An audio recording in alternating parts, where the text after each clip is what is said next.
Donc, bonjour à toutes et à tous, et merci de nous rejoindre pour cette audition qui est donnée dans le cadre du projet ClimatSup INSA, donc un projet en partenariat entre le groupe INSA et The Ship Project.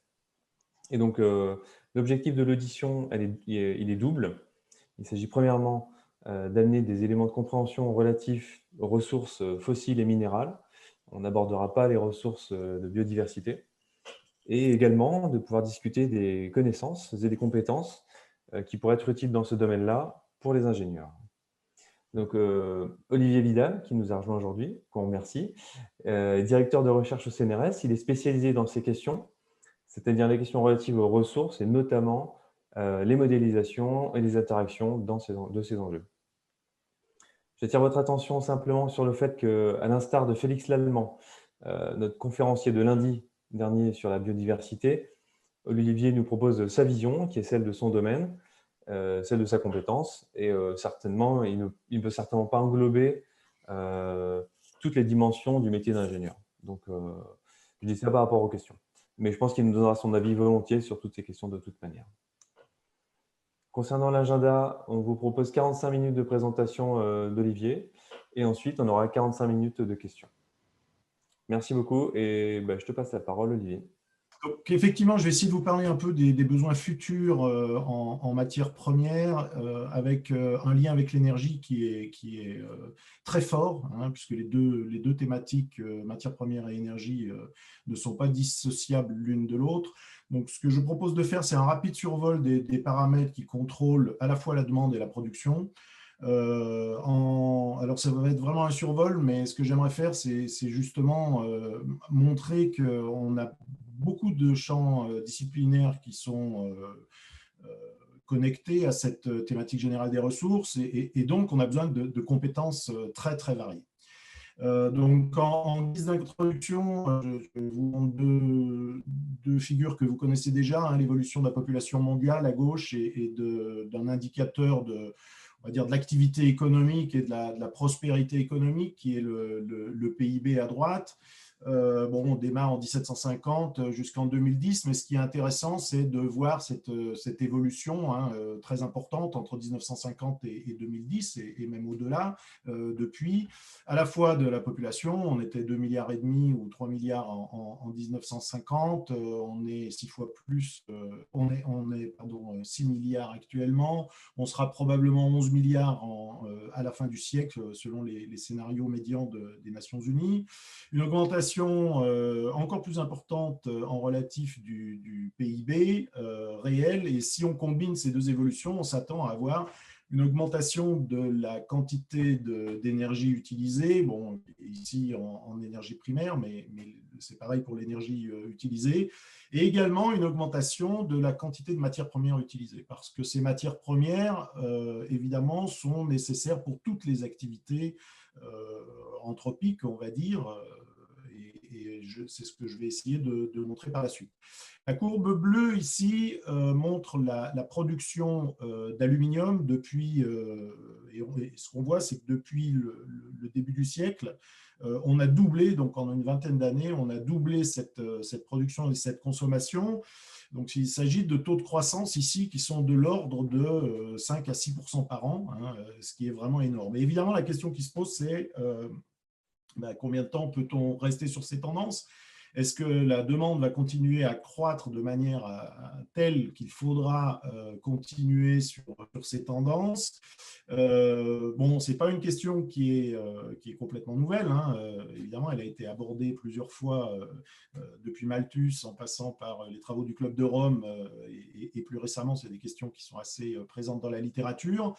Et c'est une question qui se pose naturellement, puisque l'objet Terre est un objet avec des frontières finies, et que les ressources fossiles ne sont pas renouvelables, au moins sur la période qui nous intéresse, qui est de l'ordre, on va dire, de la centaine aux milliers d'années. Alors, pour répondre à ces questions, on sent bien quand même qu'il y a des interactions, hein, entre tout ça, la population, l'énergie, le côté économique et la consommation de matière. Et je vais essayer de brosser un petit panorama un peu rapide de ce qu'on peut dire là-dessus. Avant d'entrer dans le vif du sujet, il est bon de distinguer entre deux types de matières premières quand on parle de matériaux, hein. Donc, on va parler de matières premières structures qui servent à fabriquer toute l'infrastructure qui nous environne, les villes, les moyens de communication et de transport, la machinerie lourde, etc. Donc, il s'agit de matières premières qui sont produites en énorme quantité, le ciment, l'acier et ses métaux d'alliage, l'aluminium, le cuivre, des quantités qui varient entre, on va dire, de l'ordre de 4 milliards de tonnes par an pour le ciment à des dizaines de millions de tonnes par an pour l'aluminium et le cuivre. Donc, parce que ces matières premières sont utilisées pour des applications quand même de type infrastructure lourde, évidemment, elles sont utilisées principalement dans les pays en développement économique qui sont en train de bâtir cette infrastructure.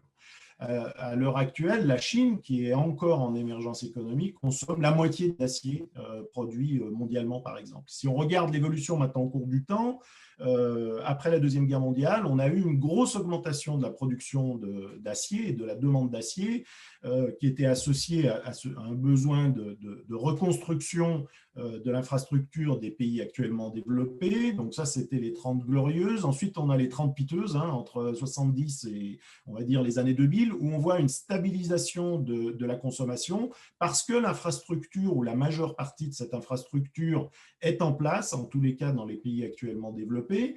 Et puis, au début des années 2000, on a un nouveau rebond très fort qui est tiré par l'émergence de la Chine. Alors, une manière assez simple d'envisager l'évolution de la demande, c'est de regarder la demande pour des applications classiques, typiquement les automobiles, les locomotives, le nombre de mètres carrés par habitant, en fonction du niveau de richesse, et donc qui est marqué ici par le PIB par habitant. Donc, sur ces 4 graphiques, on a 2 courbes qui sont plus ou moins complètes. La première concerne la France, pour des PIB qui sont les plus élevés. La deuxième concerne le monde. Et ce que l'on voit clairement, c'est que dans le cas de la France, quand on atteint 15 à 20 000 dollars de PIB constant, déflaté, c'est des dollars 98 par habitant, eh bien, on a une augmentation qui se stabilise, qui devient moins forte du nombre d'automobiles par habitant. On continue à augmenter, mais on atteint un niveau de saturation. Et ça se comprend bien, on n'a pas besoin d'avoir 20 automobiles dans notre garage. Donc, il y a un moment donné où on atteint une saturation, et c'est très important de comprendre ça. À l'inverse, au niveau mondial, puisque le PIB est beaucoup plus faible, l'infrastructure continue à se développer, et là, on est sur des tendances haussières qui continuent. Donc, ça veut dire quoi? Ça veut dire que dans tous les cas, on doit représenter cette évolution de la demande par habitant d'infrastructure par une courbe logistique avec une première étape à bas PIB au moment de l'émergence économique des pays qui est exponentielle, et puis ensuite on atteint un niveau de saturation. Ce n'est pas très clair le moment où on atteint ce niveau, mais ce qui est sûr, c'est qu'on stabilise cette demande. Alors, si on regarde ce qui s'est passé depuis 1900 jusqu'à maintenant, mais commençons, disons, en 1950, on connaît l'évolution du PIB par habitant. Si on fait une hypothèse sur l'évolution future, eh bien, on est capable de transformer l'échelle ici, PIB par habitant, en temps, et donc d'anticiper une demande par pays ou au niveau mondial du nombre d'automobiles, par exemple. C'est ce que j'ai fait ici entre la France et le monde. Alors évidemment, si on somme tous les besoins par type de produit, j'ai parlé ici de la construction, donc des mètres carrés par habitant, des automobiles, des locomotives, des avions, etc. Chacun de ces objets contient des matières premières. On connaît la quantité qui est contenue dans chaque objet en moyenne, même si ça évolue au cours du temps. Et bien, quand on somme tout ça, on s'attend à avoir également une évolution de la consommation de matières premières maintenant. Donc, vous avez 3 exemples ici, le cuivre, l'aluminium et l'acier, qui augmente très fort au moment de l'émergence économique des pays, encore une fois, et puis qui se stabilise. Et c'est effectivement ce qu'on observe pour différents pays et également au niveau mondial. Donc ça veut dire quoi? Ça veut dire que finalement, on disait au début de l'exposé qu'une croissance exponentielle de la production n'est pas possible dans un monde fini, le monde, donc la Terre, puisqu'on a des stocks qui, par définition, doivent être finis. Mais la demande non plus. La demande ne va pas croître de manière exponentielle ad vitam aeternam. Il y a toujours un moment où on aura un seuil de saturation et toute la question, c'est de savoir est-ce qu'on va atteindre ce seuil de saturation avant d'épuiser nos ressources. Finalement, c'est la question principale. Alors, bon, pour avoir une idée des quantités maintenant dont on a besoin, je prends ici l'exemple du cuivre, hein, qui va être un peu le fil conducteur de cette présentation, parce que je ne peux pas parler de tous les métaux. On fait une hypothèse, hein, comme je le disais tout à l'heure, d'évolution de la population. C'est la courbe bleue, le point jaune représente l'état actuel et on va jusqu'en 2100. On fait une hypothèse d'évolution du PIB, qui est ici très optimiste, et à l'aide de ces évolutions de consommation par PIB par habitant, eh bien, on en déduit qu'on doit multiplier par 3 ou 4 la production de cuivre d'ici la fin du siècle. Voilà. Alors, qu'est-ce que ça veut dire, ça? C'est des chiffres qui ne vous parlent peut-être pas, mais pour illustrer ce que ça veut dire, je représente ici la photo d'une mine historique de cuivre, de production de cuivre. C'est la mine Kennecott en Utah qui fonctionne depuis une centaine d'années. Cette mine, c'est une mine à ciel ouvert. Elle fait 3 km de long, ce trou fait 3 km de long, 1 km de large et 1 km de profondeur. Les petits points que vous voyez ici, c'est ces immenses camions, hein, qui sont utilisés dans les mines à ciel ouvert. Donc, vous voyez l'échelle ici, c'est vraiment un très, très, très gros trou. Eh bien, en 100 ans d'activité, on a produit environ 20 millions, disons 18 millions de tonnes de cuivre de ce trou-là. 18 millions de cuivre, c'est presque ce qu'on consomme actuellement au niveau d'accord. Donc, si on multiplie maintenant, enfin, si on suit la courbe de demande que j'ai montrée précédemment, ben, en 30 ans, il faut l'équivalent de 40 trous de ce type-là pour produire le cuivre dont on a besoin. D'ici la fin du siècle, c'est une centaine de trous de ce type-là et 300 jusqu'à la fin du siècle prochain. Alors évidemment, ça éclaire un peu sur la demande, et je ne parle ici que du cuivre. Hein. Le cuivre, il est utilisé à 20 millions de tonnes par an, mais l'aluminium, on est plutôt à 70 millions de tonnes par an.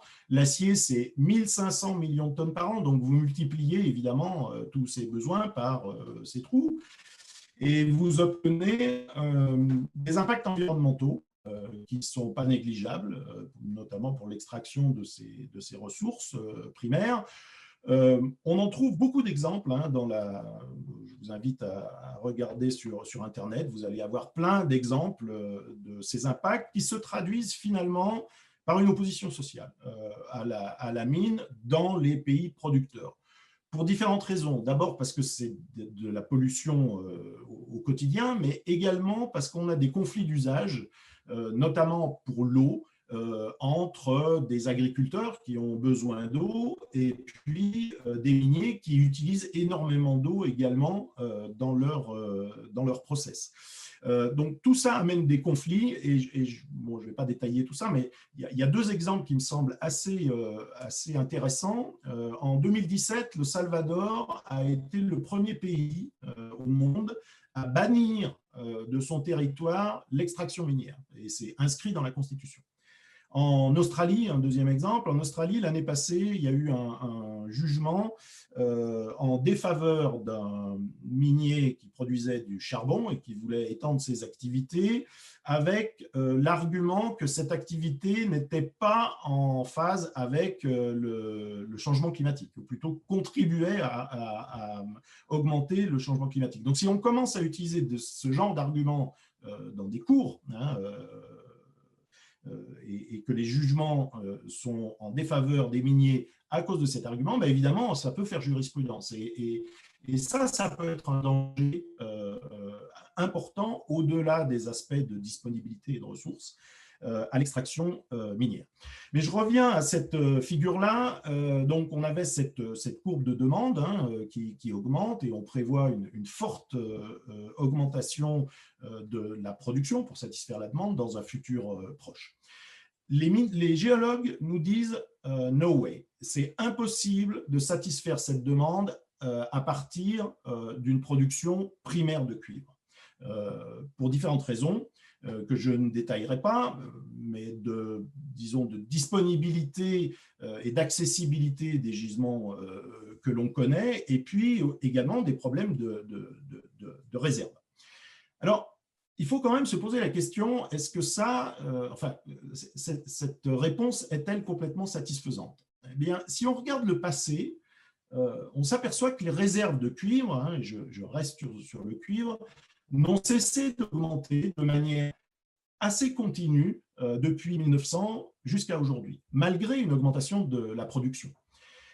Cette augmentation de réserves, donc vous voyez les échelles, hein, les réserves connues de cuivre en 1900 étaient de 25 millions de tonnes. Donc ça, c'était tout le stock qu'on estimait que l'on pouvait extraire du sol sous des conditions économiquement viables en 1900. C'est l'équivalent d'une année de production actuelle.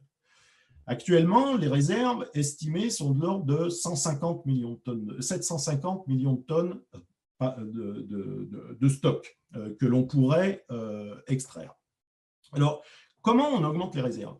Eh bien, on augmente les réserves de deux manières. La première manière, c'est de découvrir des nouveaux gisements, bien sûr, et c'est ce qu'on a fait pendant des années. On a amélioré notre connaissance de la géologie et de la prospection.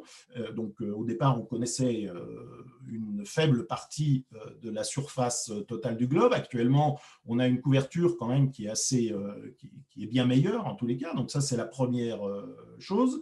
Mais la chose la plus importante, c'est qu'on a diminué la concentration des gisements exploités.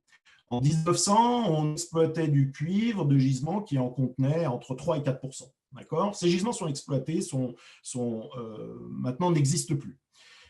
Et au cours du temps, on a diminué la concentration des gisements exploités. Actuellement, on exploite le cuivre en moyenne de gisements qui en contiennent moins de 1 %.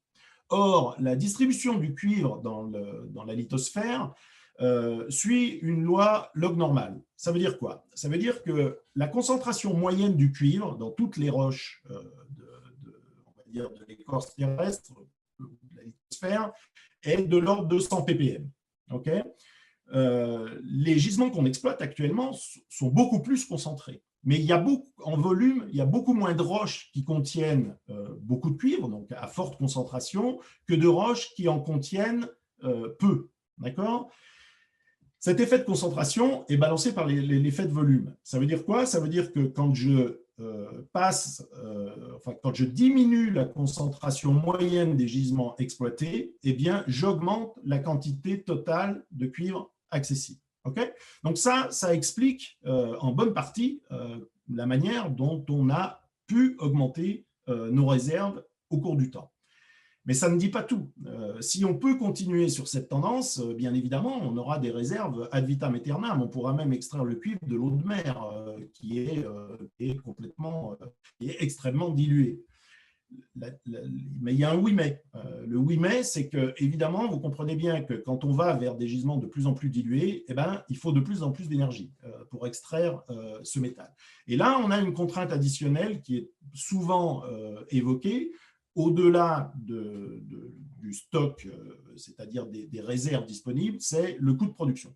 À la fois le coût énergétique et le coût monétaire. Je représente sur cette figure ici à droite la quantité d'énergie qu'il faut pour extraire 1 kg de métal pour une vingtaine de métaux différents en fonction de l'inverse de la concentration dans les gisements exploités, donc en fonction de la dilution de ces métaux. Donc ici, vous avez des métaux qui sont très dilués, hein, très peu concentrés dans les gisements exploités, le platine, l'or, le palladium. Puis à l'autre bout de la comète, ici, vous avez des métaux qui sont, eux, très concentrés. Le fer est extrait à partir de roches qui en contiennent entre 40 et 50 %. L'aluminium, on est à 30 %, le manganèse, le chrome, etc.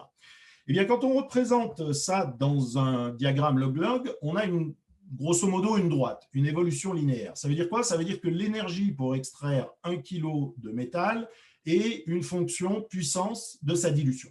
Okay? Donc, on va augmenter l'énergie de manière exponentielle quand on diminue la concentration.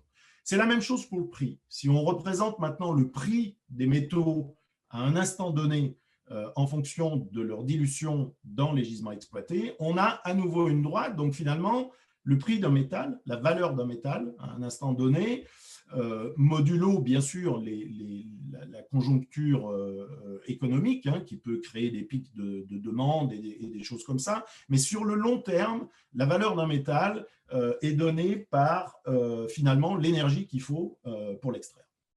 Ce qui est rare et cher, et c'est cher parce que ça demande beaucoup d'énergie pour l'extraire.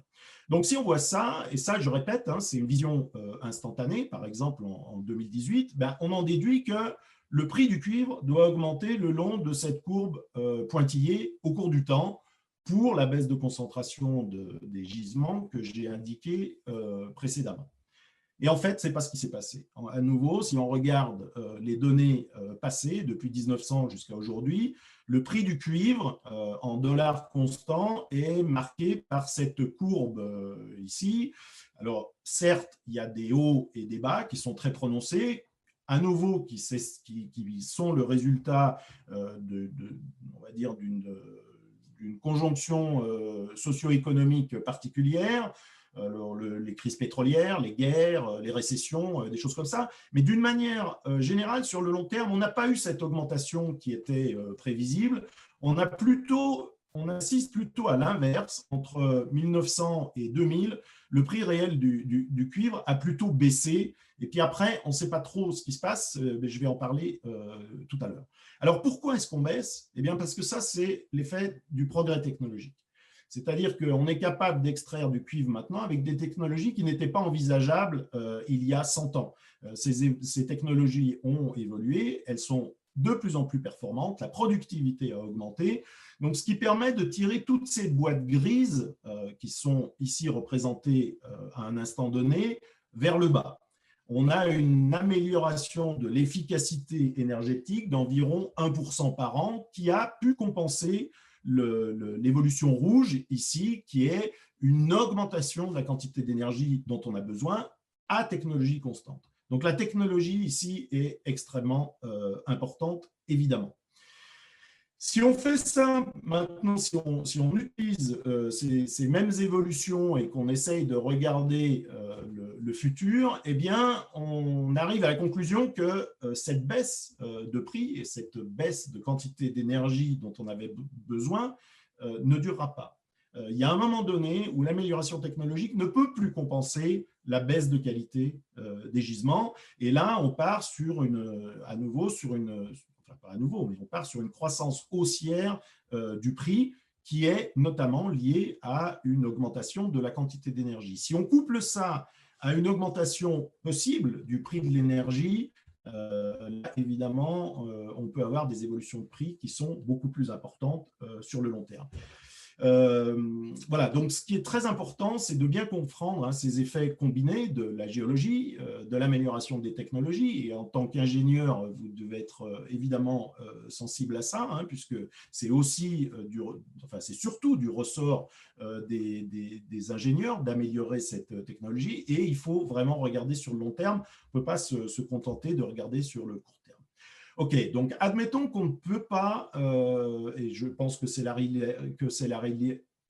réalité, qu'on ne peut pas satisfaire la demande future si elle augmente, comme montré ici par la courbe jaune, à l'aide d'une production primaire. Mais le cuivre est un métal qui se recycle, évidemment, et finalement sans perdre beaucoup de sa qualité, puisque on peut allier le cuivre, mais c'est quand même un métal qui est très peu allié in fine. Alors oui, on peut recycler le cuivre et on peut même estimer la quantité de cuivre qu'on sera capable de recycler dans le futur. Alors comment fait-on ça? Eh bien, on connaît la durée de vie du cuivre en moyenne dans tous les produits de consommation qui nous entourent et dans toute l'infrastructure. Elle est, on va dire, entre 20 et 30 ans. Évidemment, ça varie selon les produits, mais en moyenne, on va dire, c'est de l'ordre de la vingtaine d'années. Si on considère un taux de recyclage constant, et on connaît ce taux de recyclage au niveau mondial, c'est-à-dire la quantité de cuivre produit actuellement qui sera réellement recyclé dans 20 ans, c'est de l'ordre de 40% au niveau mondial, et ça a très peu évolué depuis une cinquantaine d'années. Eh bien, pour cette durée de vie, le cuivre que je produis à l'année 2000 sera disponible en 2020, j'enlève la partie qui n'est pas recyclée et donc j'obtiens un point vert et de proche en proche, j'obtiens cette courbe qui me donne la quantité de cuivre que je peux recycler, enfin qui sera disponible pour le recyclage et qui sera réellement recyclé pour une demande ou pour une production totale qui est donnée par cette courbe noire. La quantité de cuivre primaire dont j'ai besoin, évidemment, c'est la différence entre la demande et la quantité recyclée. Il se trouve que la quantité maximum de cuivre primaire que l'on peut produire, d'après nos calculs, est donnée par la courbe rouge. Et donc, si on additionne la quantité de cuivre primaire plus la quantité de cuivre recyclé, on a cette courbe noire et on est incapable de suivre la demande que l'on a prévue précédemment à partir de l'évolution de PIB. Maintenant, si on double ce recyclage, si on passe de 40% alors on ne double pas tout à fait, en fait, je suis passé de 40% à 70%, et bien là, la quantité de cuivre recyclé augmente très très fort, elle devient supérieure à la quantité de cuivre primaire produit, et là, on peut satisfaire la demande parce que cette demande en métal primaire est beaucoup moins élevée. Donc, en gros, le message, c'est que le recyclage, ici, c'est quelque chose qui est majeur. Donc, améliorer, bien sûr, les technologies de production, mais également tout faire, et vous serez peut-être un jour confronté à ça en tant qu'ingénieur, tout faire pour designer les produits au départ de manière à faciliter ce recyclage. La seule manière de faciliter le recyclage, c'est de diminuer son coût. C'est-à-dire il faut que le recyclage, ce n'est pas un problème uniquement technologique de est-ce qu'on sait recycler ou pas. On sait tout recycler. Le problème, c'est qu'on ne le fait pas si le coût de recyclage est supérieur au coût de la production primaire. Donc, il faut faciliter ce recyclage en amont. Au lieu d'utiliser des colles fortes dans les produits qui ne facilitent pas le démantèlement, utiliser autre chose. Moi, j'en sais rien, mais là, il y a un vrai problème technologique et il y a des vrais enjeux derrière. Bon, j'ai parlé de besoins classiques, les maisons, les moyens de communication, etc. Évidemment, on a des nouveaux besoins qui se greffent et qui vont apparaître dans le futur et qu'on ne peut pas observer en regardant uniquement le passé. Un exemple, c'est la transition énergétique. La transition énergétique qui nous dit qu'il faut remplacer en une quarantaine d'années l'infrastructure de production d'énergie, sa distribution, son stockage et son utilisation en fin de chaîne, si on remplace les fossiles par de l'électricité, par exemple. Donc, il faut faire ça en une quarantaine d'années.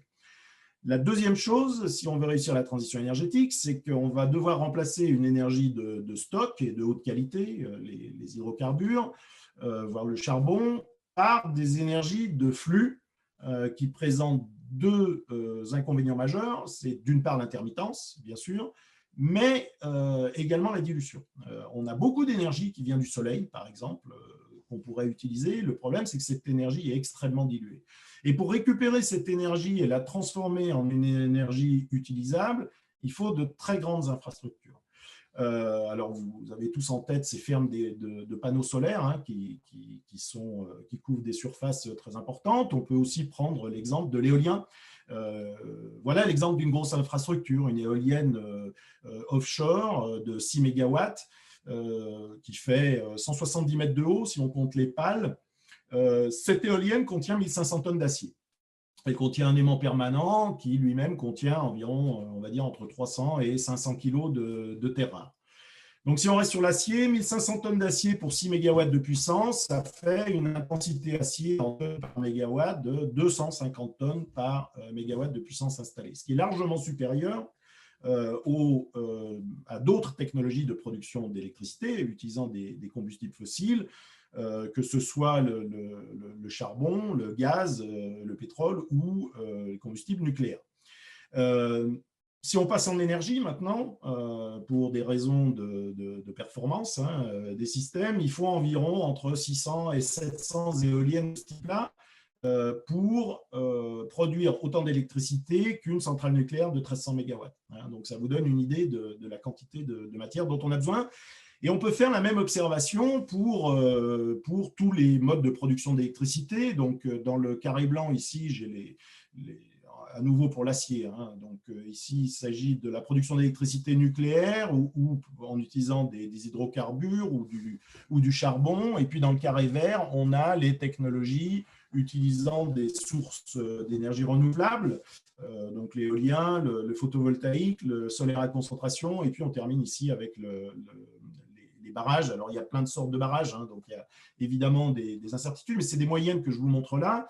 Et que ce soit pour l'acier, pour le béton, pour l'aluminium ou pour le cuivre, ben, on observe systématiquement des intensités matières qui sont supérieures pour les énergies renouvelables que pour les combustibles fossiles. Tout ça évolue hein, au cours du temps, les technologies deviennent de plus en plus performantes, mais même en faisant des hypothèses d'évolution assez optimistes, on arrive à la conclusion qu'on va avoir besoin, la transition énergétique telle qu'on l'envisage actuellement, si on veut garder une augmentation de l'énergie produite et consommée, sera une source de surconsommation de métaux. Et ça, évidemment, on ne peut pas le voir si on regarde les données passées. Alors, je peux illustrer ça par deux exemples hein, qui concernent la production d'électricité, qui n'est qu'une partie hein, de la chaîne de l'énergie. Pour deux scénarios, à gauche et à droite, là, c'est deux scénarios de l'IEA. À gauche, c'est un scénario de référence qui prend en compte les engagements des parties hein, donc au moment de la COP 21. Donc, on a une augmentation de la quantité d'électricité produite. On est ici hein, actuellement jusqu'en 2050. On double quasiment la quantité d'énergie produite, d'électricité produite, avec un mix énergétique où on conserve une bonne partie de fossiles, le nucléaire également, et puis on a une pénétration importante des énergies renouvelables. Le deuxième scénario, lui, est below 2 degrees, donc vise à limiter le réchauffement climatique en dessous des 2 degrés de réchauffement global. Donc pour ce faire, on bannit quasiment toutes les énergies fossiles et ce qui reste, il y a beaucoup de séquestration de CO2. On augmente le nucléaire, mais surtout on augmente énormément la quantité de renouvelables. Et évidemment, puisque, comme je l'ai dit avant, on consomme plus de métaux dans ces technologies renouvelables que dans les technologies qui brûlent des combustibles fossiles, eh bien, on a une augmentation de la quantité cumulée de cuivre, ici en gris, d'acier en vert et d'acier en rouge et d'aluminium en vert, qui est plus forte dans le scénario ambitieux en termes d'énergie renouvelable que dans un scénario plus conservateur. Vous faites attention aux échelles. Hein. Ici, ce n'est pas du tout les mêmes échelles à chaque fois. Hein. Je les ai changées pour tout plotter sur la même figure. Évidemment, on consomme beaucoup plus d'acier qu'on va consommer de cuivre. Mais ce qui est important, c'est de comparer les deux. Et maintenant, sur la même figure, je représente ici en ligne pointillée une année de consommation pour toutes les applications, pas seulement pour la production d'électricité, hein, au niveau mondial. Donc, on voit que dans le premier scénario, il faut réserver 3 années de production globale de cuivre au niveau mondial actuellement d'ici 2060 pour la production d'électricité. Dans le deuxième scénario, c'est 6 années de production globale. Et là, ça commence à devenir très significatif. Hein, ça fait 20-25% de la production totale qu'il faut réserver juste pour la production d'électricité. Dans les aspects nouveaux, il y a les nouveaux usages. Et par usage, j'entends toutes les nouvelles technologies qui vont utiliser un deuxième type de matières premières. Donc, j'ai parlé jusqu'à présent principalement des matières premières structurelles. Je parle maintenant des métaux qu'on utilise dans les hautes technologies. Donc, ces métaux qu'on utilise dans les high-tech sont produits en quantité bien inférieure à ceux dont on parlait précédemment. Hein. Les quantités, là, c'est de l'ordre de la centaine de milliers de tonnes par an. Mais c'est des métaux qui sont très importants parce que c'est des espèces de vitamines hein, qui permettent, quand ils sont alliés, de faire des choses qu'on ne sait pas faire sinon. Alors, il y a 3 secteurs principaux hein, qui utilisent ces petits métaux. À nouveau, le secteur de l'énergie, les terres rares dans les éléments permanents, notamment des éoliennes, des technologies type multicouches photovoltaïques, même si ce n'est pas la technologie actuellement qui est vraiment très importante, mais enfin elle existe, qui vont consommer de l'indium, du sélénium, le cobalt, le lithium dans les batteries lithium-ion. Donc ça, c'est le premier secteur. Le deuxième secteur, évidemment, c'est celui de l'information, de la communication et de la télécommunication. Il fallait une dizaine de métaux dans les années 80 pour produire, de métaux différents pour produire un ordinateur. Actuellement, on couvre quasiment tout le tableau périodique. Dans n'importe quel ordinateur ou n'importe quel smartphone, on a toute une kyrielle de métaux différents. Le troisième gros secteur, c'est le secteur du transport avec des alliages particuliers dans l'aéronautique, par exemple aluminium-scandium, ou ne serait-ce que toute l'électronique embarquée dans les véhicules légers actuellement, enfin les véhicules personnels, électronique embarquée, petits moteurs électriques qui servent à lever les vitres, les baisser, qui contiennent des aimants permanents, etc. Donc là, les taux de croissance de consommation sont absolument vertigineux, ils sont de l'ordre de 10% par an, ils peuvent même être supérieurs. Et pour ces raisons, alors j'ai d'autres exemples, oui, sur ces nouveaux besoins. Je reste dans le domaine de l'énergie. Un véhicule thermique classique, ça contient 20 kg de cuivre à peu près. Un véhicule électrique, ça contient entre 60 et 80 kg de cuivre. La batterie d'un véhicule électrique contient, on va dire, une dizaine de kilos de lithium, une dizaine de kilos de nickel, de cobalt, de manganèse, de graphite, etc. Si vous multipliez ces dizaines de kilos par le nombre de véhicules qu'on attend d'ici 2050, bien, vous arrivez à des dizaines de millions de tonnes, puisque actuellement on a à peu près 1,5 milliard d'automobiles au niveau mondial. On prévoit de doubler le parc automobile d'ici 2050. Et donc, vous voyez, c'est 1,5 milliard multiplié par 10 kilos, ça fait 15 millions de tonnes. Alors évidemment, tout ça dépend des scénarios envisagés. J'en ai déjà parlé avant. Si on prend le cas des batteries, un scénario on va dire plutôt conservateur du type Reference Technology, où on a une pénétration des véhicules électriques qui est modérée, et également des véhicules hybrides. Je représente ici la quantité de nickel dont on a besoin avec les technologies lithium-ion actuelles, mais en envisageant quand même une amélioration technologique. Vous voyez que ça reste de l'ordre, on va dire, 10 ou 20 millions de tonnes. Si on inclut là-dedans le remplacement des batteries au cours du temps, avec une durée de vie, on va dire, de l'ordre de la dizaine d'années, il faut évidemment un approvisionnement primaire supplémentaire, puisqu'on a une perte du système. Donc, on monte à, allez, on va dire, 30 millions de tonnes par an. Si maintenant, on considère le scénario avec beaucoup de renouvelables et une limite à 2 degrés, vous voyez que les quantités de nickel montent quasiment à 100 millions de tonnes. Et 100 millions de tonnes, finalement, c'est les quantités de réserves de nickel connues actuellement. Alors certes, ces réserves vont augmenter au cours du temps, mais ça donne quand même une idée des enjeux. Bon, tout ça fait que les médias se concentrent là-dessus, des besoins colossaux pour la transition énergétique, une ruée sur les métaux critiques, etc. Bon, je ne vous fais pas de dessin. Et donc, on rentre dans un climat un peu anxiogène là-dedans. Mais il ne faut pas oublier que les industriels ne sont pas complètement stupides non plus. Et ils ajustent leur technologie en fonction de ces rupture éventuelle d'approvisionnement avec une vision de court terme. Et cette vision, elle est principalement due à l'augmentation des prix. Je donne un exemple ici, Panasonic, qui en 2018 annonce qu'il réduit de moitié le cobalt présent dans ses batteries. Pourquoi? Parce que le prix du cobalt a été multiplié quasiment par 10, je vous dis ça de tête, il faut vérifier, mais par 5 ou 10 en quelques mois, en moins d'1 an. Et donc, effectivement, ça coûtait cher. Mais un minéral, donc le cobalt est un minéral essentiel, mais qui coûte cher. C'est surtout qui coûte cher. Parce qu'un minéral essentiel, non, ce n'est pas vrai. En fait, le cobalt n'est pas essentiel. Il y a d'autres. D'abord, on peut diminuer la quantité. Et Tesla a dévoilé ses dernières cellules lithium qui ne contiennent plus de cobalt, actuellement. Il y a d'autres technologies d'accumulateurs sans cobalt, des lithium fer phosphate, lithium manganèse oxyde, etc. Et puis, il y a d'autres technologies que les accumulateurs à lithium. On parle beaucoup des batteries sèches et des batteries à sodium. Donc, voilà.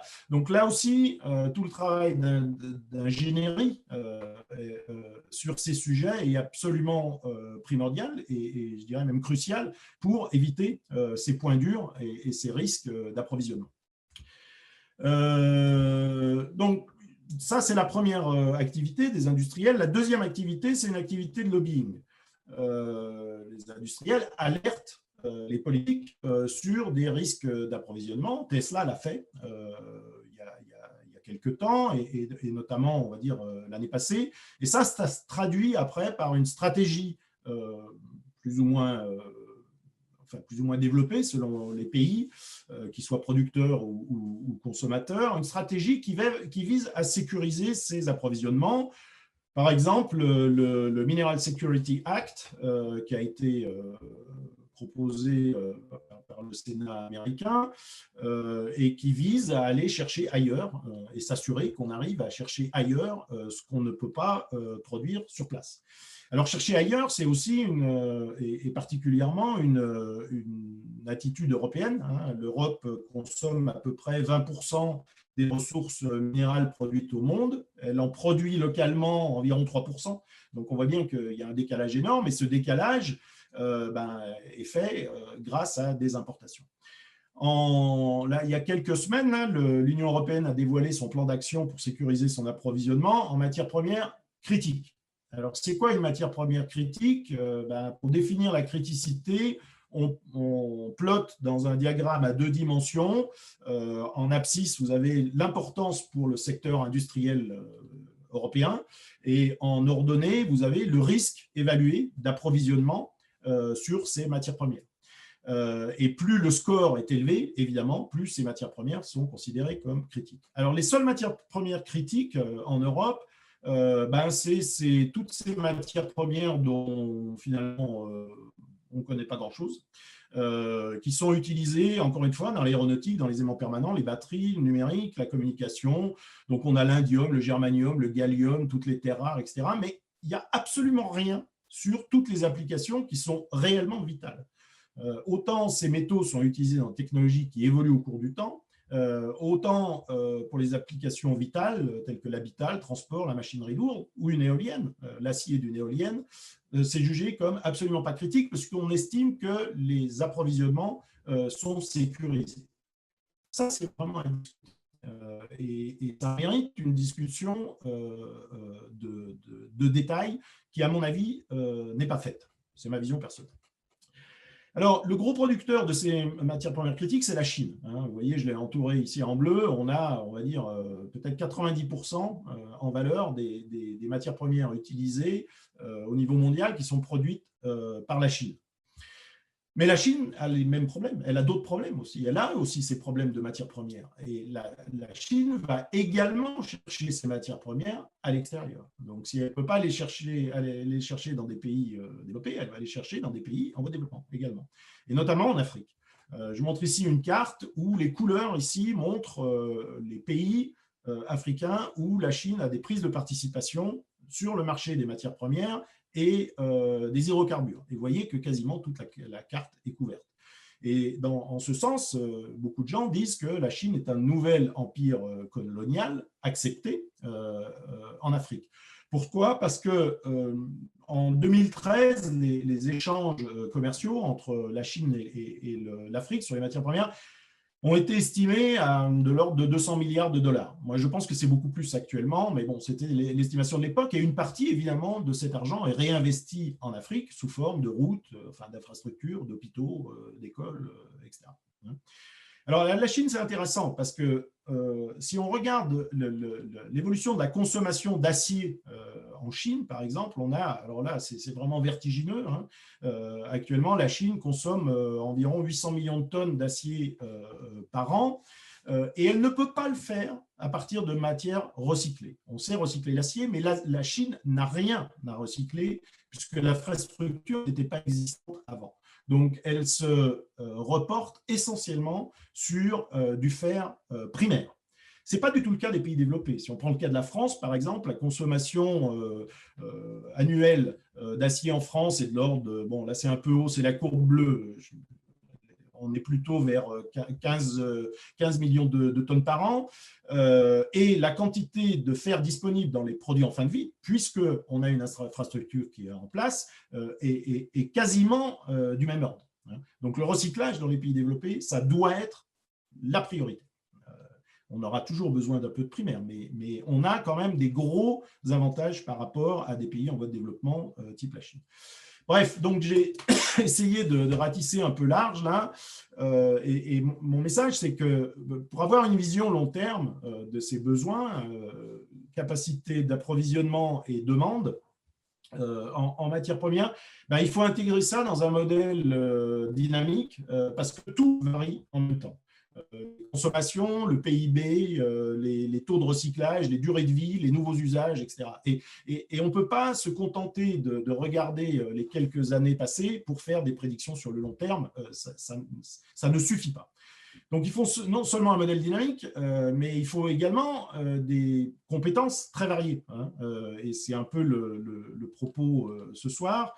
Alors, je vais ici passer 2 minutes à expliquer un petit peu ce modèle dynamique pour vous montrer un peu le couplage entre ces différentes dimensions et ces différentes compétences. Ce qu'on a dit jusqu'à présent, c'est que la demande globale était contrôlée par la population, le PIB, les technologies, les intensités matières, hein, donc combien d'acier j'ai dans une voiture, etc. Et pour ça, il faut des scénarios. Il faut des scénarios, donc on a des scénarios d'énergie, par exemple, hein, j'ai parlé de 2 scénarios sur les diapositives précédentes, et à partir de là, on va construire notre modèle. Donc le modèle, il doit couvrir toute la chaîne des matières premières, depuis les ressources, les réserves. Donc les ressources, c'est les quantités on va dire, c'est les tonnages qui sont contenus dans des roches enrichies, et que l'on connaît, mais qui ne sont pas forcément exploitables avec les technologies actuelles sous conditions économiquement viables. Ce qui est exploitable sous des conditions viables, c'est ce qu'on appelle les réserves. À partir des réserves, on va avoir une production. C'est un flux de production. Donc, les réserves sont un stock et on va produire un flux annuel. Et les matières vont changer de stock, elles vont passer du stock réserve à un stock infrastructure. L'infrastructure, c'est l'infrastructure anthropique qui nous entoure. Cette infrastructure a une durée de vie qui est limitée, et au bout de sa durée de vie, les matières vont rejoindre un autre stock, qui est le stock des produits en fin de vie, une casse de voiture par exemple. Et on va pouvoir recycler la matière à partir de ce stock et la réinjecter dans l'infrastructure qu'on est en train de construire. Donc là, on rentre dans un espèce de cercle vertueux. Mais comme on est incapable de recycler à 100%, eh bien, on a une perte continue de matière qu'il va falloir compenser par une quantité de production primaire qui va être supérieure à celle qu'on a besoin, qui est contenue en intégrale dans l'infrastructure. OK ? Bon, tout ça va bien. Donc, donc j'ai dit également qu'on avait besoin de données de prix et d'un aspect monétaire. Ça ne représente que le flux de matière. Alors, pour représenter les flux de monnaie, finalement, c'est assez simple. On va dire que ce qu'on produit ici, on le vend sur un marché, ça crée un flux monétaire qui sont les revenus qu'on va investir dans un capital, ça c'est un stock, et on augmente le capital pour augmenter la production. Il faut qu'il y ait un ajustement entre les deux. Puis on a une fuite du capital qui correspond au coût de production. Donc là, si on fait ça pour le secteur primaire et le secteur secondaire, on a à la fois les flux de matière et les flux de monnaie, on peut avoir les flux d'énergie, les flux d'eau, on peut mettre tout ce qu'on veut là-dessus. Après les couplages, si vous augmentez la production primaire, obligatoirement, vous diminuez la qualité des ressources à un rythme qui est imposé par des contraintes géologiques. Si vous diminuez la qualité des ressources, modulo l'amélioration technologique, vous allez changer la quantité d'énergie pour extraire la ressource. Et donc les coûts de production. Et donc, vous allez changer, évidemment, vous avez créé une fuite du capital qui va être plus importante. Ça va jouer sur le prix, puisque l'industrie doit être bénéficiaire, donc il faut obligatoirement une marge bénéficiaire. Ça veut dire que les prix sont proportionnels évidemment au coût de production, ça va jouer sur les réserves. Les prix, si on les augmente beaucoup, vont amener une diminution de la demande, donc ça va jouer sur la production primaire. Les prix vont également jouer sur le taux de recyclage. Pourquoi ? Parce que quand on recycle un métal, en fait, on achète des déchets de métaux, ce qui n'est pas le cas de la production primaire. Dans la production primaire, ce que vous allez chercher n'a pas de valeur, c'est zéro. Par contre, pour le recyclage, vous achetez des déchets dont le prix est indexé sur le prix du primaire. Et c'est pour ça que quand les prix du cuivre explosent, on va voler les câbles de cuivre le long des voies ferrées.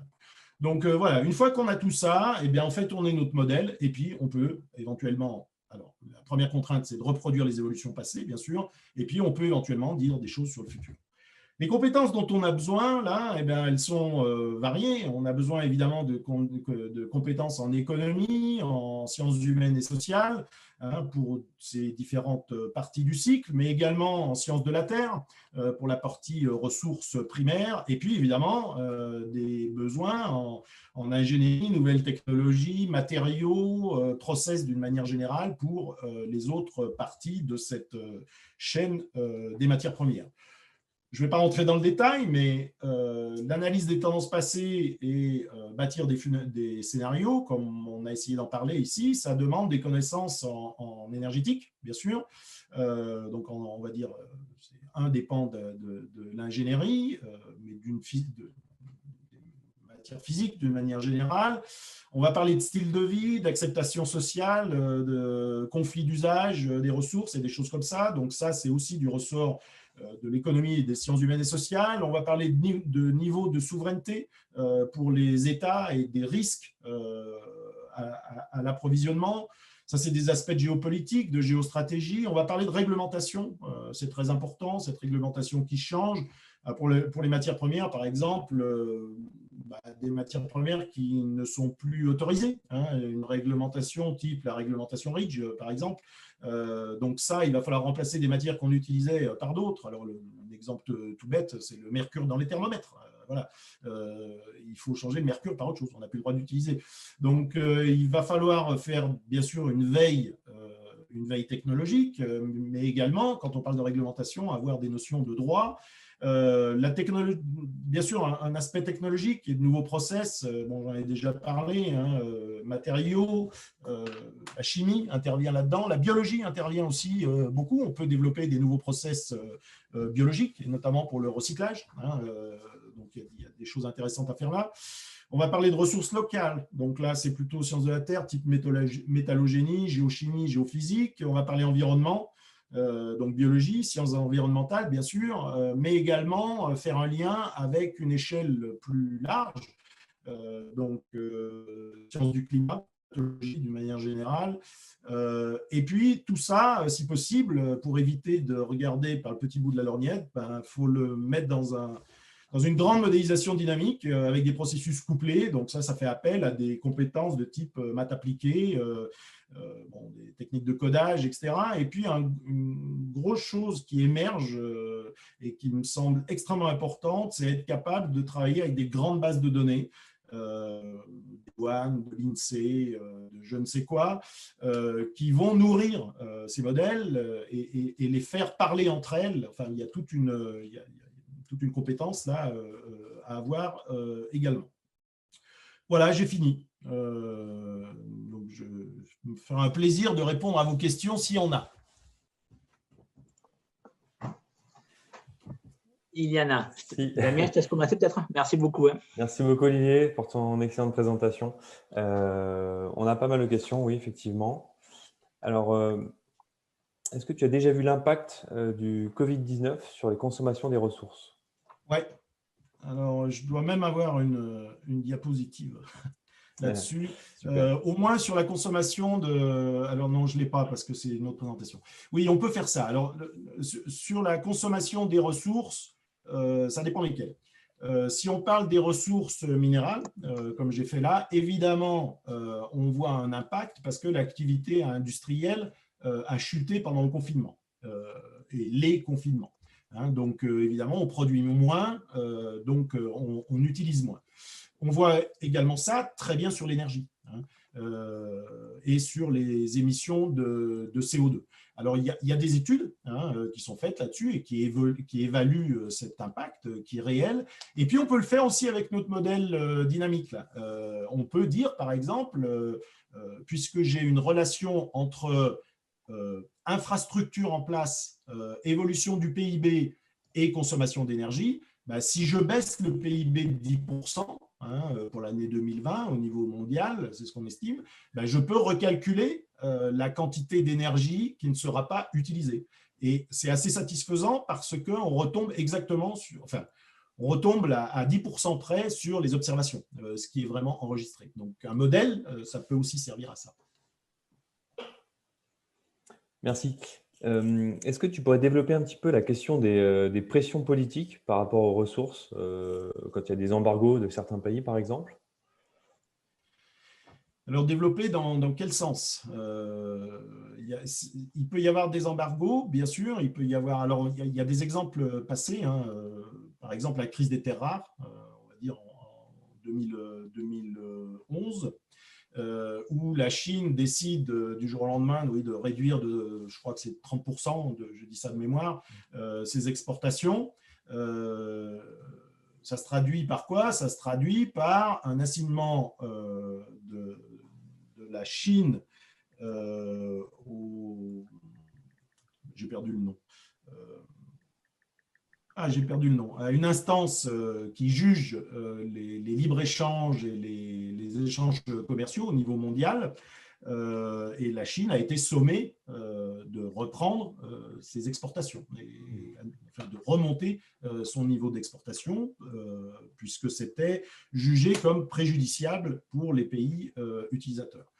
Il y a d'autres exemples qui ne sont pas forcément liés à des embargos, mais le tsunami, par exemple, un tsunami au Japon a obligé Renault à fermer ses chaînes de montage de voitures parce qu'il y avait des composants qui étaient produits au Japon et qui n'arrivaient plus en France. Donc une dépendance totale. Ce n'était pas des matières premières, c'était des produits finis, enfin des pièces qui étaient utilisées dans les chaînes de montage. Donc tout ça est très intriqué, hein, évidemment. Il y a une dépendance très très forte aux matières premières, c'est vrai, mais pas seulement, sur toute la chaîne de valeur de n'importe quel produit fini. On peut prendre à nouveau l'exemple des batteries. L'Europe se targue actuellement de faire l'Airbus des batteries, hein, avec des consortiums notamment franco-allemands, où on va faire une gigafactory en France, etc. Bon, très bien, on ne sera plus dépendant des batteries chinoises, mais les batteries, on va les faire avec quoi? On n'a pas de lithium en Europe, ou très peu. On n'a pas de nickel, on n'a pas de cobalt, on n'a pas de graphite. Donc, on aura besoin des matières premières qui vont venir de l'extérieur. Donc, ça, tant qu'on n'aura pas une production locale, domestique au niveau européen, qui sera suffisante, bah, on sera toujours dépendant des importations. Ce n'est pas forcément un problème en soi. Hein. On est dépendant aussi des hydrocarbures qui ne sont pas produits, enfin pour la France, qui ne sont pas produits en France, évidemment. Mais il y a un risque. Voilà. Très bien. On avait une question un peu technique sur les prédictions dont tu as parlé. Tu as évoqué une amélioration de la prédiction. Est-ce que tu peux expliquer en quoi, comment est-ce qu'elles se sont améliorées, pour quelles raisons? Alors, je ne sais pas, quand j'ai dit ça, la première chose, c'est de bien dire qu'un modèle n'est pas fait pour faire une prédiction qu'on estime juste.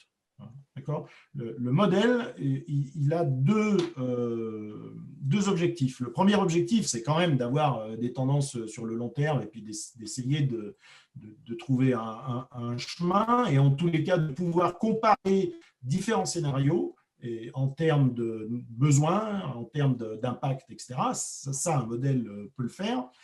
La deuxième chose qui est importante, c'est de comprendre le couplage entre différentes choses. Les prix, les réserves, les quantités d'énergie, etc. Et après, on nourrit le modèle avec des données pour essayer d'avoir une prévision qui est la moins fausse possible. hein. Voilà. Mais il peut se passer plein de choses qu'on ne prend pas en compte dans les modèles. Le Covid en est un bon exemple, hein. Donc, voilà. Donc, quand je dis améliorer les prédictions, si c'est ce que j'ai dit, je voulais simplement dire on ne va pas répondre à une question compliquée avec un modèle ultra simple. Il faut abandonner cette idée. Donc, toutes les notions de pic de Hebert et tous ces machins-là, non, ça ne suffit pas. Il faut une fonction de demande, il faut mettre un peu d'économie, voilà, il y a plein de choses à mettre. Et c'est ce qu'on essaye de faire. Très bien. Est-ce que selon toi, on pourrait par exemple designer des ordinateurs, des solutions IT, enfin le numérique, sans terres rares? Et si oui, est-ce que ce serait à performance équivalente selon toi? Une Oui, sorte d'éco-conception numérique? Pardon. alors après, oui, tout dépend ce qu'on entend par performance, hein. C'est toujours pareil. La performance, c'est quoi? C'est un nombre c'est un flux vidéo, par exemple, c'est un nombre de gigabits, c'est une vitesse de calcul. Bon, déjà, il faudrait arriver à définir ça mieux. Actuellement, les technologies qu'on utilise sont celles qu'on estime être les plus performantes, bien sûr, pour un coût qui est un coût acceptable pour un consommateur. Voilà. Alors, on peut bien sûr faire des ordinateurs sans terres rares. On en a fait pendant longtemps. Pas avec la même performance, ça c'est sûr. Il y a une notion également de taille. Souvenez-vous on appelle ça des caméscopes, hein, qu'on utilisait dans les années 90. Bon, c'était des machins énormes, il fallait une valise pour le transporter. Les premiers téléphones portables, c'est pareil, hein, c'est des trucs énormes. Donc, en fait, il y a un aspect de miniaturisation. On a voulu miniaturiser pour rendre l'objet préhensible et qu'on puisse le transporter, etc. Et ça aussi, si on veut faire des choses petites, mettre des terres rares dans des aimants permanents, oui, ça permet de faire des petits aimants. On sait faire des aimants sans terres rares, mais ils vont être plus gros. Voilà. Donc, il y a aussi une notion de design là-dedans et puis d'ergonomie, je dirais, qui va au-delà de la performance. Et puis après, il y a le prix. Merci. Il y a plusieurs questions autour des coûts. Est-ce que le coût du recyclage, il dépend du taux de recyclage? Est-ce qu'il y a une relation entre les deux ou est-ce que c'est indépendant? Moi, je dirais plutôt que le taux de recyclage dépend du coût. D'accord, c'est l'inverse. Ce qui n'est pas tout à fait la même chose. Donc, je ne sais pas si vous vous souvenez dans le diagramme que j'ai montré là, où on avait pris des métaux en fonction de dilution, hein, dans un espace log-log, on avait une droite là. Eh ben, c'est intéressant de reporter sur le même diagramme les métaux qui sont recyclés dans différents produits. On va prendre un frigo, on va prendre un téléphone portable, par exemple, en fonction de leur concentration dans ces produits. Et on s'aperçoit que si les métaux sont en dessous de la ligne qui est définie par les concentrations primaires, ils ne sont pas recyclés. S'ils sont au-dessus, ils sont recyclés.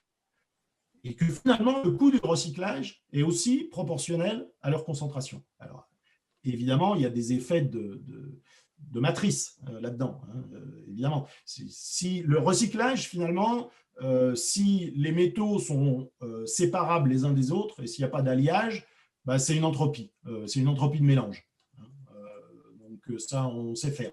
Si on a par contre un alliage, bah, faut d'abord séparer les phases et là, c'est une énergie supplémentaire qu'on va rajouter. Mais voilà, donc je dirais que le taux de recyclage va dépendre du coût, et non seulement du coût du recyclage, mais également du coût du métal primaire. Hein, puisque si on a un coût du recyclage qui est ce qu'il faut, c'est qu'on ait un coût du recyclage qui soit inférieur au coût de la production primaire. Donc si la production primaire est très haute, ben, on peut recycler plus dans une diversité de produits plus importante que si le coût du primaire est très bas. C'est vrai pour l'acier aussi, hein, on l'a vu là il y a quelques années, l'acier européen qui est fait dans des fours électriques, donc a priori qui sont moins émissifs en carbone, en CO2, était moins intéressant en termes de coût que l'acier chinois produit à grand renfort de charbon. Donc ça tuait le recyclage européen alors qu'il est plus vertueux. Vous avez montré que les énergies renouvelables étaient plus consommatrices de matériaux. L'extraction des ressources va demander donc de plus en plus d'énergie. Est-ce qu'il y a une limite où extraire en fait un matériau coûte plus d'énergie qu'il n'en rapporte? Et si oui, cette limite-là, elle est estimée comment? Si on prend le cas de n'importe quoi, on prend le cas du cuivre par exemple, l'extraire demande de l'énergie, mais n'en produit pas forcément. Si vous utilisez le cuivre pour autre chose qu'une éolienne, pour une radio par exemple, ça ne produit pas d'énergie.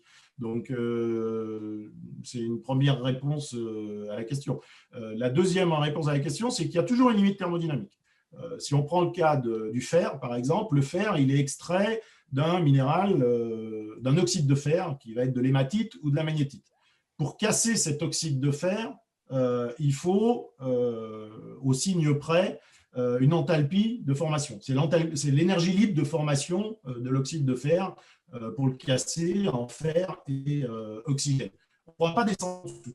On peut améliorer la métallurgie tant qu'on veut, c'est de l'ordre de 10 mégajoules par kilo, on sera incapable de descendre en dessous. Ça c'est une limite de la physique. Puis après, on rajoute l'énergie qu'il faut pour broyer les roches. Et on a finalement la limite minimale en dessous de laquelle on n'arrivera pas à descendre. C'est une somme d'énergie libre de formation, d'entropie de mélange et d'énergie de broyage, minimum, qui peut aussi être estimé.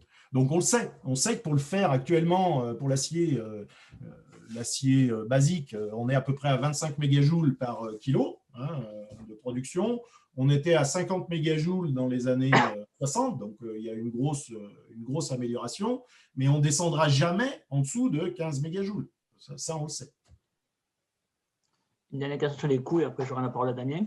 Est-ce qu'il est pertinent de changer les coûts du primaire en utilisant des taxes type taxe carbone, d'après vous?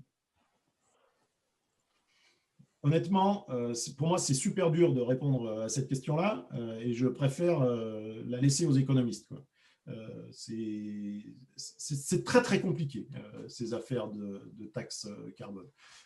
À mon avis, la taxe carbone, ça serait plus intelligent de l'utiliser pour, par exemple, transformer des hydrocarbures, du pétrole, en hydrogène, mais par des technologies qui n'émettent pas de CO2, pas du réformage d'hydrocarbures, mais des technologies type pyrolyse. On sait casser des hydrocarbures en hydrogène plus carbone solide et pas CO2 en utilisant de la pyrolyse. Et donc, on peut faire un bilan thermodynamique là-dessus. Et nous, ce qu'on dit, c'est que le prix de la tonne de CO2 non émise à la source des hydrocarbures, c'est à peu près, c'est de l'ordre de entre 100 et 150 $ la tonne. Voilà. Donc, on met une taxe CO2 à 150 $ la tonne ou à 100 $ la tonne. Déjà, on verra l'effet. Et ce genre de technologie sera favorisé. Qui a un double avantage. Le premier avantage, c'est de ne pas dire aux pétroliers, vous arrêtez votre truc parce que vous êtes des méchants. C'est de leur laisser la possibilité d'aller récupérer la dernière goutte de pétrole, mais de transformer ce pétrole en hydrogène et d'utiliser l'hydrogène, qui ne produira pas de CO2. Avec l'inconvénient qu'on a des quantités de carbone solides en résidus qui deviennent énormes. Alors, ce n'est plus du CO2, mais enfin, ce carbone, il faut en faire quelque chose. Ça ne répond pas complètement à votre question. Mais... Damien. On a une question sur les enjeux par rapport au secteur de l'alimentation. Et je pense que c'est une question qui ne concerne pas les ressources de biodiversité, mais vraiment les ressources dont tu parles, toi. Oui, c'est quoi la question alors ? Je pense que la question, c'est est-ce que tu connais des liens entre les ressources fossiles et minérales et les enjeux de l'alimentation? Alors, je ne sais pas il y en a pour beaucoup, il y en a beaucoup. On peut citer le phosphore, par exemple, qui est utilisé dans les phosphates, qui est un élément essentiel à la vie. Sans phosphate, je crois que l'agriculture aurait des gros problèmes. Et les mines de phosphate, elles sont pas. C'est pareil, il y a une tension. Alors, il se trouve que les réserves de phosphate ont été multipliées par, je ne sais plus, un facteur très important en tous les cas, grâce à des nouvelles découvertes récentes au Maroc. Tout ça évolue, mais le phosphate, c'est un élément essentiel pour l'agriculture. C'est un minéral, enfin une ressource minérale dont on risque d'avoir potentiellement des problèmes d'approvisionnement et qui va pénaliser l'agriculture. Voilà. Il y en a probablement d'autres. OK. Est-ce que tu vois une relation linéaire entre le PIB et l'énergie, comme Jean-Marc Jancovici peut le voir? Et si oui, Jean-Marc Jancovici évoque souvent la décroissance structurelle que nous devrons certainement subir du fait notamment de la diminution des réserves de pétrole. Et est-ce que tu as vent de projections qui prennent en compte ces scénarios? Alors, il y a une relation très claire entre l'évolution du PIB et la consommation d'énergie. Linéaire ou pas linéaire, ça, on peut en discuter. Ça dépend à quel horizon de temps on se place. Si on regarde depuis 1930, si on regarde depuis 1950, depuis 1990, etc. Dans les pays développés, donc on peut prendre le cas de la France, par exemple. Si on regarde la consommation d'énergie au cours du temps, en fonction du PIB par habitant, on a un découplage, qui n'est pas un découplage absolu, qui est un découplage relatif, mais qui existe. Alors, on a toujours une augmentation de la consommation d'énergie avec le PIB, mais elle est moins forte maintenant qu'elle ne l'était, disons, dans les années 70. Okay. Donc, il faut faire ça par pays, il faut regarder de manière très claire. Voilà, donc je ne remets pas du tout en question les affirmations de Jancovici. Je dis simplement que c'est... Il faut regarder ça par pays, ça peut varier par pays, ça peut varier au cours du temps. Le couplage existe encore, mais on a un découplage relatif qui a été observé dans plusieurs pays. La deuxième partie de la question, c'était quoi ? Est-ce que tu connais des scénarios qui prennent en compte justement cette diminution, cette décroissance structurelle que l'on pourrait subir? Voilà. Alors après, voilà. Donc nous, ce qu'on peut faire, c'est on a une relation entre l'infrastructure en place et l'évolution du PIB par habitant. Donc, on peut fixer une évolution de PIB par habitant et recalculer le développement de l'infrastructure. Mais on peut faire l'inverse aussi, c'est-à-dire utiliser des scénarios, et typiquement des scénarios comme le scénario que j'ai présenté, là, le B2DS, qui est un scénario avec une grosse incorporation de renouvelables. Ça ne suffit pas pour rester sous les 2 degrés. Donc, ils imaginent en plus une diminution de la quantité d'énergie totale utilisée. Et ça ne marche pas. Avec les relations qu'on a entre énergie, infrastructure et PIB, nous, quand on utilise un scénario comme ça, on dit le PIB doit diminuer. Enfin, la conséquence de cette diminution de consommation d'énergie imposée, c'est aussi une diminution de PIB. Tout ça est à moduler avec 2 choses. Une chose qui est l'évolution des consommations unitaires. Ces consommations unitaires évoluant grâce à l'amélioration technologique. Une voiture aujourd'hui consomme, je sais pas, 5 litres au 100, elle en consommait 10 il y a 50 ans ou il y a 40 ans. Donc on a cette amélioration, mais on a aussi, qui intervient dans la consommation, l'usage qu'on fait de l'objet. Et on utilise actuellement une voiture pas comme on l'utilisait il y a 50 ans. Donc, il faut regarder les deux et ces 2 évolutions de l'intensité d'utilisation et de l'amélioration technologique qui nous permet après de donner une conclusion. C'est clair ce que je raconte ou pas? Si ce n'est pas clair, vous me dites. Hein, Je pense que c'est clair. Du coup, on avait une question qui était très proche. C'était quelqu'un qui demandait si finalement, est-ce que la solution, ce n'est pas justement la décroissance et, voilà. Je pense que c'était la question de la décroissance de la consommation cette fois-ci. C'est difficile. La décroissance, ça fait toujours peur. Donc, il faut faire attention aux mots qu'on utilise. Bon, la première chose, déjà, et je pense qu'on y est quasiment en France, c'est d'arriver sur un plateau. Plateau de consommation d'énergie et éventuellement de matière. Ça veut dire quoi? Ça veut dire qu'on arrive sur ce plateau automatiquement, c'est mon message, si on reste sur des usages classiques. Si on développe des nouveaux usages, on ne reste pas sur le plateau puisqu'on crée des nouveaux besoins. Un exemple emblématique, à mon avis, qui moi personnellement me fait peur, c'est Starlink. Starlink, on a une succession de satellites en orbite basse, 600 km. Je ne sais pas si un jour vous avez vu passer Starlink dans le ciel. Moi, je l'ai vu cet été. C'était super, hein. C'était super joli. Ça met 2 minutes à traverser. Enfin, ça fait rêver, etc. Bon, il y a entre 200 et 500 satellites actuellement. L'entreprise Starlink a fait une demande qui a été acceptée pour en envoyer 20 000. 20 000. Donc, on passe de 200 000 à 20 000.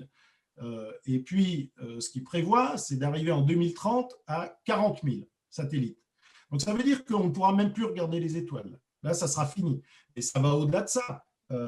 Starlink, pour récupérer le signal, il faut une antenne à changement de phase particulière qui est bourrée de petits métaux avec les technologies actuelles. Et il en faut une par foyer. Donc là, ça vaut vraiment le coup de faire une étude particulière pour regarder le coût matériaux et le coût énergétique, qui n'est pas seulement envoyer les satellites, etc., mais c'est aussi construire tous les systèmes de contrôle, tous les systèmes de stockage de l'information, puisqu'il s'agit d'Internet, les fermes, etc. Bon, ce que vous avez fait notamment au Shift, hein, mais bon, il y a plein de besoins autour de ça. Donc là, on crée un besoin. Or, moi, je n'ai jamais vu personne dans la rue avec une pancarte disant « on veut Starlink ».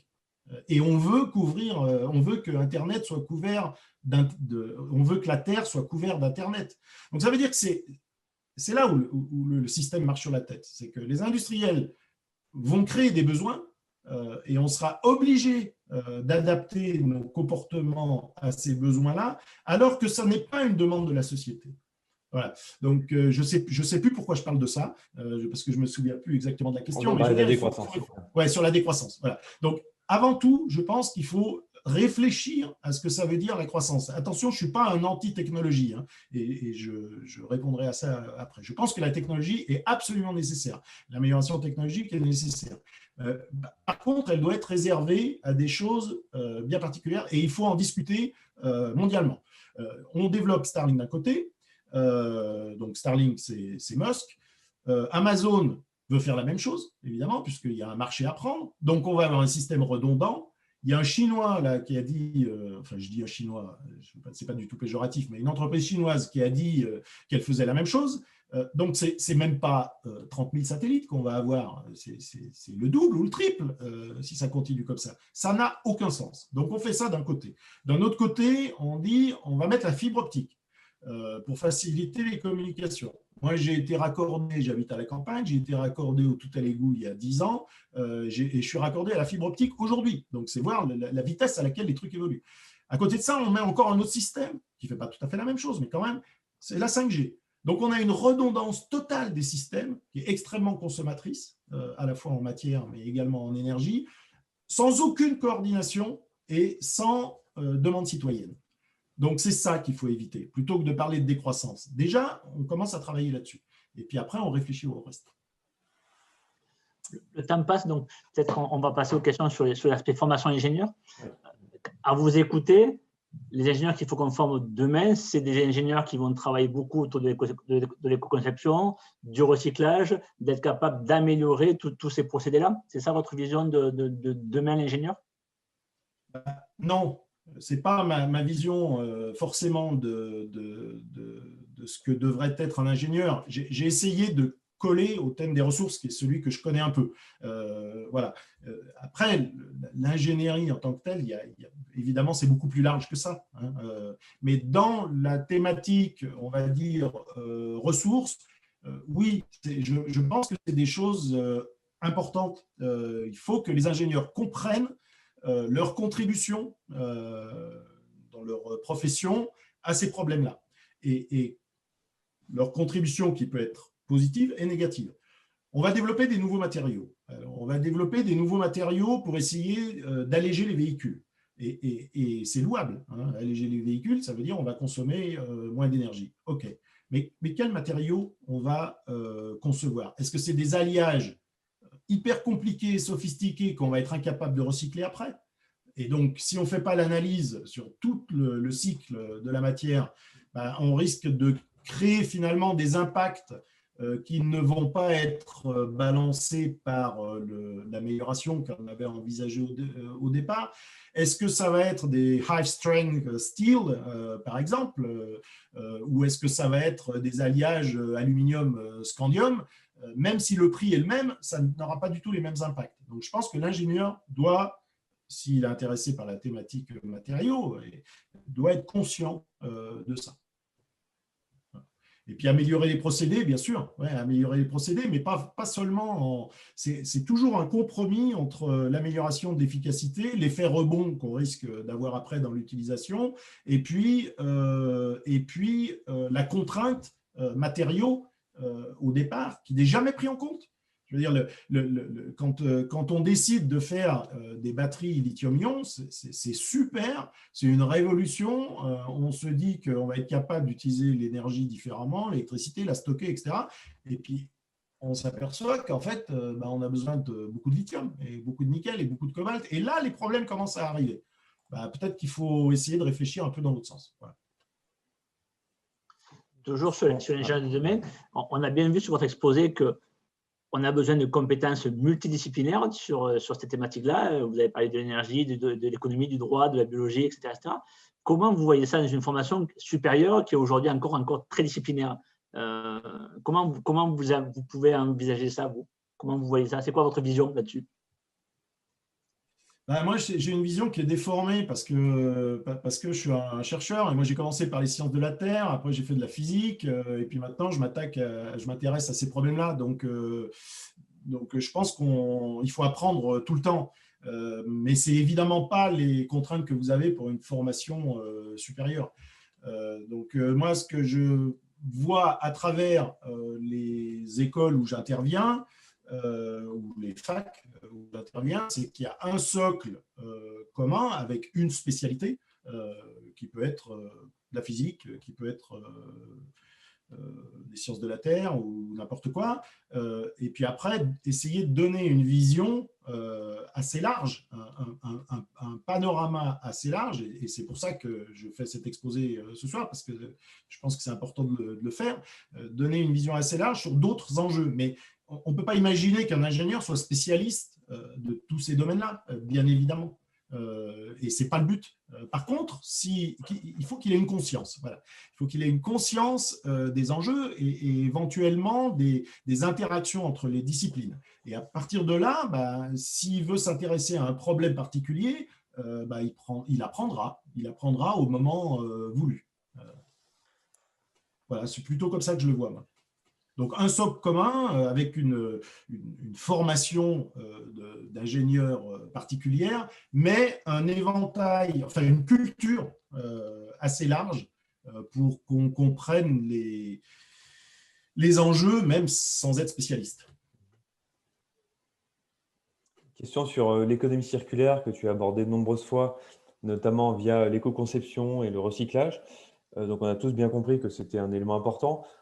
Quelles sont, selon toi, la place qu'elle doit prendre et surtout, quelles sont les limites ou les écueils à éviter dans l'économie circulaire?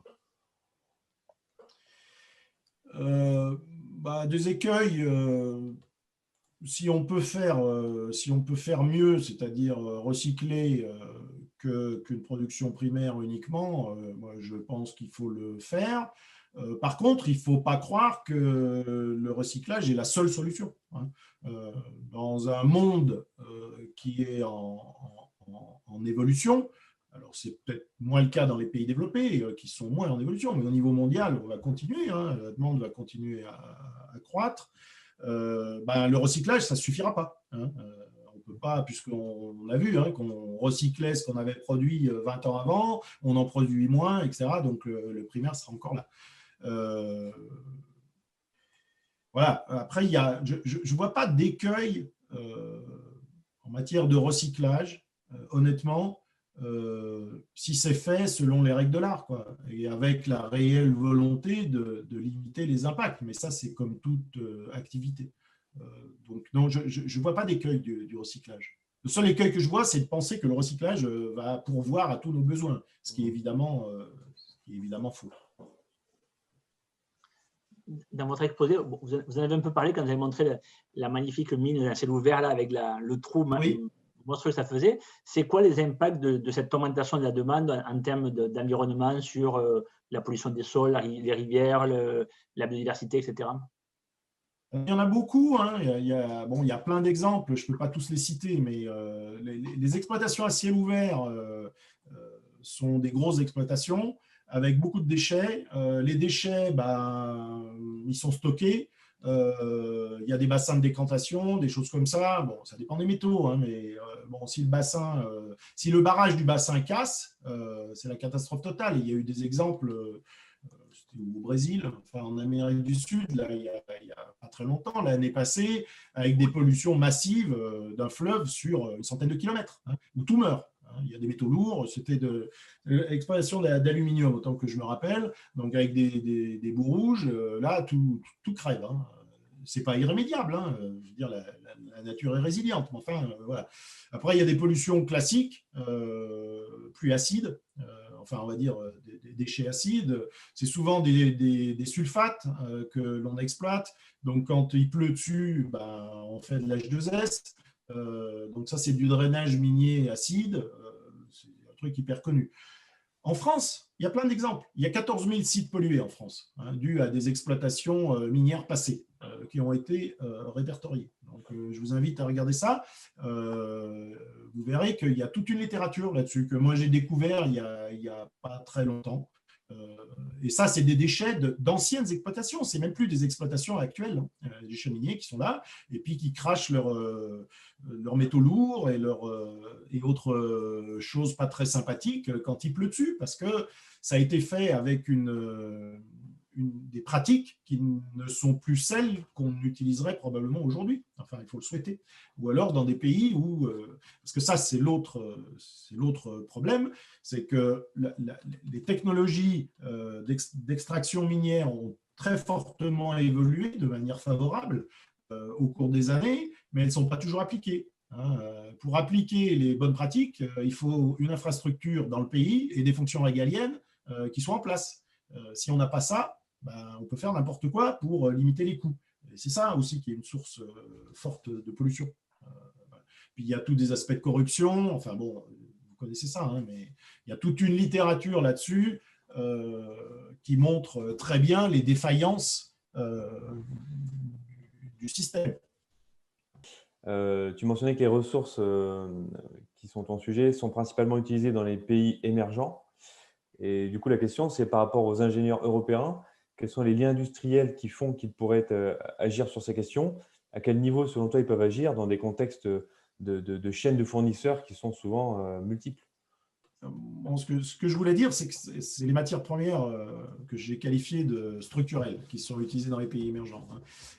Les métaux stratégiques, eux, sont utilisés, on va dire, partout. Et plutôt dans les pays développés qui ont une capacité à développer des hautes technologies, mais elles sont utilisées aussi, par exemple en Chine, qui fabrique des téléphones portables et des choses comme ça. Voilà.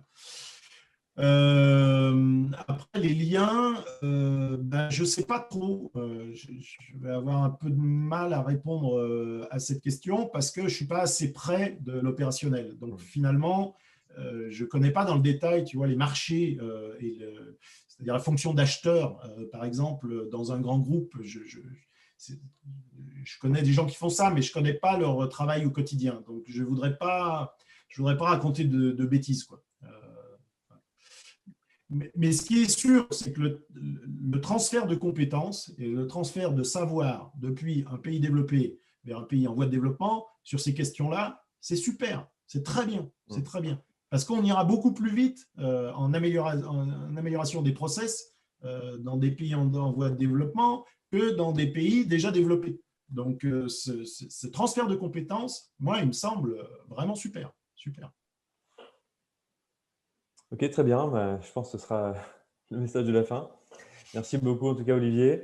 Donc, juste pour résumer, on a compris que c'était un domaine où il y avait une grande complexité qui régnait.